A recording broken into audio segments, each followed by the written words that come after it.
what's up, DCIS staff? Connor Saller here, joined by my awesome colleague, Kevin Adams. How's everybody doing? Hey. And we are about to model some different kind of setups, camera angles, and what the students will see in your classroom. And just want y'all to know this is kind of up for constructive criticism. So take what you like and let us know what might need to be improved as well. And I hope this is helpful for y'all. All right, our first model we're going to show y'all is having a whiteboard in the background. So if you are a teacher that prefers to kind of model with dry erase markers, and you can also do this with a document camera as well if you have that at your desk. Same kind of principle, it's just you being able to draw, illustrate, or write out with a marker or a pen. So the advantage of this screen is you can see exactly what you're writing, and you can view students that are in your Google Meet as well. So I see Mr. Adams is there, and I can see other students that might be in your Google Meet as well. And at the same time, while managing my class in front of me, okay, I can now also put examples, instructions, drawings on the whiteboard right behind me. What it looks like in terms of the student view, so I'm coming over to Mr. Adams. And we have Mr. Adams right there. You can see his screen. He can see me a little to the left, but the screen can be maximized in terms of seeing the whiteboard. Cool. All right, folks. So our second model of how you can have instruction uses your Newline board. And so you've got your computer projecting your slideshow. So this is Connor's slideshow. And what I like about this model is I can project the slideshow, I can manipulate the slideshow, and the kids can see it. I'm filming it. You can see it in the Google Meet. And then we can play with this. I think Connor does things, see? It does things, so I can be like, chemistry is where we have cool things with balls and lines that connect together. And sometimes we put them together and they make new chemicals. Next thing, go to the Google Meet. So this is the way I use this when I was using the interactive mapping lab with my students. And so they could see me manipulating the map as I was teaching them and instructing them and then asking questions about the things that they see. So I imagine if Connor's using it, he can ask questions about diagrams or chemical bonds or chemical equations, have kids point them out. And what I love about this setup is that the kids can see the board, right?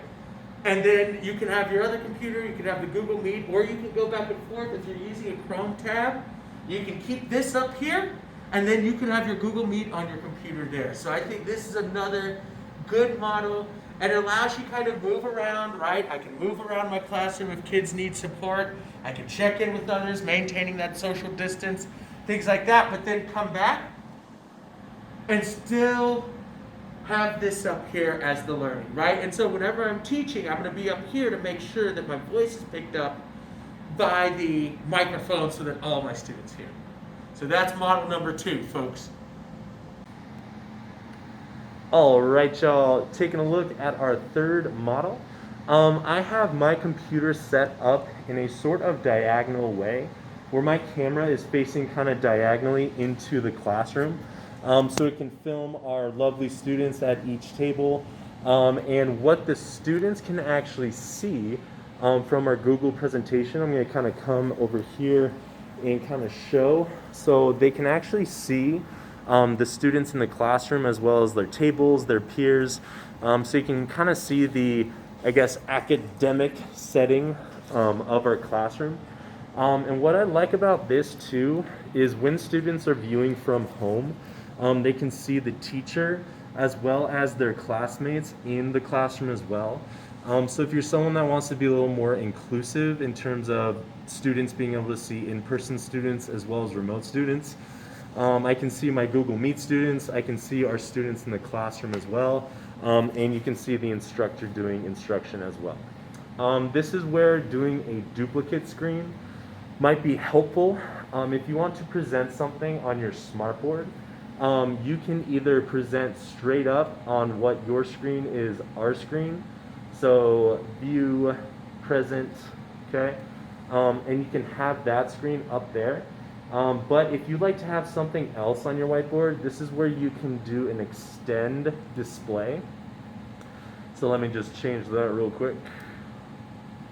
Doo-doo-doo.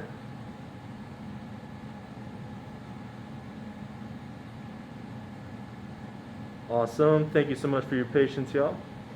And now, what I want to put on maybe my smartboard can be different compared to what is now on my computer screen.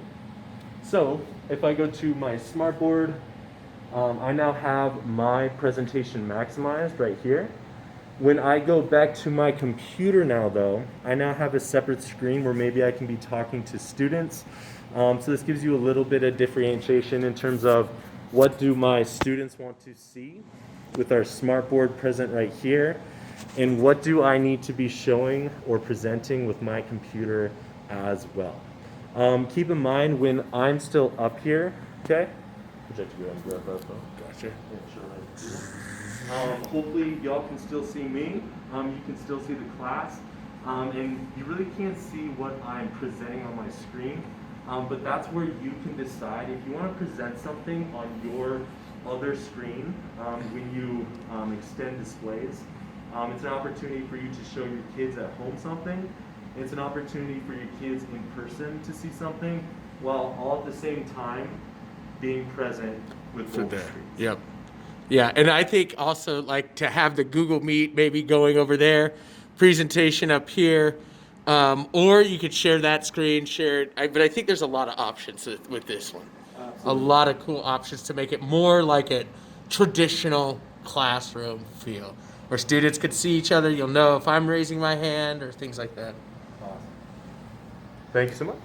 Of course, teamwork. Now, I know what you're thinking, that this virtual hybrid teaching is not dangerous. But I want to give you one tip. This is very, very important.